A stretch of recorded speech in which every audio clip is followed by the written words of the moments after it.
ಯತ್ನಾಳ್ ಅವರು ಏನು ವಿಶ್ವಗುರು ಬಸವಣ್ಣನವರ ಬಗ್ಗೆ ಅತ್ಯಂತ ಲಘುವಾಗಿ ಮತ್ತು ಅವಹೇಳನಕಾರಿ ಹೇಳಿಕೆಯನ್ನು ಕೊಟ್ಟಿದ್ದಂಥದ್ದು ನನ್ನ ಪರವಾಗಿ ಪಕ್ಷದ ಪರವಾಗಿ ಬಹಳ ಕಟುವಾಗಿ ಇದನ್ನು ನಾನು ಖಂಡಿಸ್ತೇನೆ.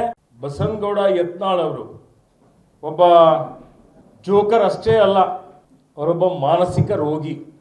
ಅವರು ಯಾವುದಾದ್ರೂ ಒಬ್ಬ ಮಾನಸಿಕ ವೈದ್ಯರ ಹತ್ರ ಹೋಗಿ ಚಿಕಿತ್ಸೆ ಪಡೆಯುವುದು ಸೂಕ್ತ ಅಂತ ಹೇಳಿ ನಾನು ಹೇಳಲಿಕ್ಕೆ ಬಯಸ್ತಾ ಇದ್ದೀನಿ. ಅವರೇನು ಹೇಳಿಕೆ ಕೊಟ್ಟಿದ್ದಾರೆ, ಬಸವಣ್ಣನವರು ಹೊಳೆ ಹಾರಿ ಇವತ್ತು ಆತ್ಮಹತ್ಯೆ ಮಾಡಿಕೊಂಡಿದ್ದಾರೆ, ಹೇಡಿ ಅನ್ನುವಂಥ ರೀತಿಯಲ್ಲಿ ಬಿಂಬಿಸುವಂಥ ಒಂದು ಕೆಲಸವನ್ನು ಮಾಡಿದ್ದಾರೆ. ಇದು ಅತ್ಯಂತ ನೀಚವಾದಂಥದ್ದು. ಇತಿಹಾಸ ಅರಿಯದೆ ಇವತ್ತು ಸಂಘ ಪರಿವಾರದವರಿಗೆ, ಸಂಘಿಗಳಿಗೆ ಇವತ್ತು ಖುಷಿ ಪಡಿಸಲಿಕ್ಕೆ ಈ ರೀತಿ ಏನು ಹೇಳಿಕೆ ಕೊಟ್ಟಿದ್ದಾರೆ, ಇದು ನಿಜವಾಗಿಯೂ ಅತ್ಯಂತ ಖಂಡನೀಯ ಅನ್ನುವಂಥ ಒಂದು ಮಾತನ್ನು ಇಲ್ಲಿ ನಾನು ಹೇಳಿಕೆ ಬಯಸ್ತಾ ಇದ್ದೀನಿ. ಯತ್ನಾಳ್ ಅವರು ಏನು ವಿಶ್ವಗುರು ಬಸವಣ್ಣನವರ ಬಗ್ಗೆ ಅತ್ಯಂತ ಲಘುವಾಗಿ ಮತ್ತು ಅವಹೇಳನಕಾರಿ ಹೇಳಿಕೆಯನ್ನು ಕೊಟ್ಟಿದ್ದಂಥದ್ದು ನನ್ನ ಪರವಾಗಿ ಪಕ್ಷದ ಪರವಾಗಿ ಬಹಳ ಕಟುವಾಗಿ ಇದನ್ನು ನಾನು ಖಂಡಿಸ್ತೇನೆ. ಬಸನಗೌಡ ಯತ್ನಾಳ್ ಅವರು ಒಬ್ಬ ಜೋಕರ್ ಅಷ್ಟೇ ಅಲ್ಲ, ಅವರೊಬ್ಬ ಮಾನಸಿಕ ರೋಗಿ. ಅವರು ಯಾವುದಾದ್ರೂ ಒಬ್ಬ ಮಾನಸಿಕ ವೈದ್ಯರ ಹತ್ರ ಹೋಗಿ ಚಿಕಿತ್ಸೆ ಪಡೆಯುವುದು ಸೂಕ್ತ ಅಂತ ಹೇಳಿ ನಾನು ಹೇಳಲಿಕ್ಕೆ ಬಯಸ್ತಾ ಇದ್ದೀನಿ. ಅವರೇನು ಹೇಳಿಕೆ ಕೊಟ್ಟಿದ್ದಾರೆ, ಬಸವಣ್ಣನವರು ಹೊಳೆ ಹಾರಿ ಇವತ್ತು ಆತ್ಮಹತ್ಯೆ ಮಾಡಿಕೊಂಡಿದ್ದಾರೆ, ಹೇಡಿ ಅನ್ನುವಂಥ ರೀತಿಯಲ್ಲಿ ಬಿಂಬಿಸುವಂಥ ಒಂದು ಕೆಲಸವನ್ನು ಮಾಡಿದ್ದಾರೆ. ಇದು ಅತ್ಯಂತ ನೀಚವಾದಂಥದ್ದು. ಇತಿಹಾಸ ಅರಿಯದೆ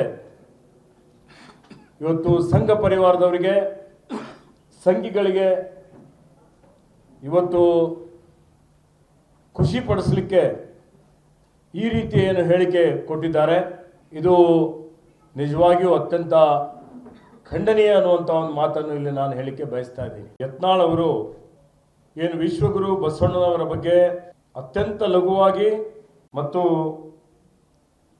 ಅವಹೇಳನಕಾರಿ ಹೇಳಿಕೆಯನ್ನು ಕೊಟ್ಟಿದ್ದಂಥದ್ದು ನನ್ನ ಪರವಾಗಿ ಪಕ್ಷದ ಪರವಾಗಿ ಬಹಳ ಕಟುವಾಗಿ ಇದನ್ನು ನಾನು ಖಂಡಿಸ್ತೇನೆ.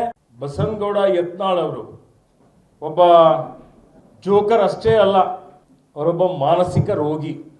ಅವರು ಯಾವುದಾದ್ರೂ ಒಬ್ಬ ಮಾನಸಿಕ ವೈದ್ಯರ ಹತ್ರ ಹೋಗಿ ಚಿಕಿತ್ಸೆ ಪಡೆಯುವುದು ಸೂಕ್ತ ಅಂತ ಹೇಳಿ ನಾನು ಹೇಳಲಿಕ್ಕೆ ಬಯಸ್ತಾ ಇದ್ದೀನಿ. ಅವರೇನು ಹೇಳಿಕೆ ಕೊಟ್ಟಿದ್ದಾರೆ, ಬಸವಣ್ಣನವರು ಹೊಳೆ ಹಾರಿ ಇವತ್ತು ಆತ್ಮಹತ್ಯೆ ಮಾಡಿಕೊಂಡಿದ್ದಾರೆ, ಹೇಡಿ ಅನ್ನುವಂಥ ರೀತಿಯಲ್ಲಿ ಬಿಂಬಿಸುವಂಥ ಒಂದು ಕೆಲಸವನ್ನು ಮಾಡಿದ್ದಾರೆ. ಇದು ಅತ್ಯಂತ ನೀಚವಾದಂಥದ್ದು. ಇತಿಹಾಸ ಅರಿಯದೆ ಇವತ್ತು ಸಂಘ ಪರಿವಾರದವರಿಗೆ, ಸಂಘಿಗಳಿಗೆ ಇವತ್ತು ಖುಷಿ ಪಡಿಸಲಿಕ್ಕೆ ಈ ರೀತಿ ಏನು ಹೇಳಿಕೆ ಕೊಟ್ಟಿದ್ದಾರೆ, ಇದು ನಿಜವಾಗಿಯೂ ಅತ್ಯಂತ ಖಂಡನೀಯ ಅನ್ನುವಂಥ ಒಂದು ಮಾತನ್ನು ಇಲ್ಲಿ ನಾನು ಹೇಳಿಕೆ ಬಯಸ್ತಾ ಇದ್ದೀನಿ. ಗ್ಯಾರಂಟಿ ನ್ಯೂಸ್, ಸುದ್ದಿ ಖಚಿತ, ನ್ಯಾಯ ನಿಶ್ಚಿತ.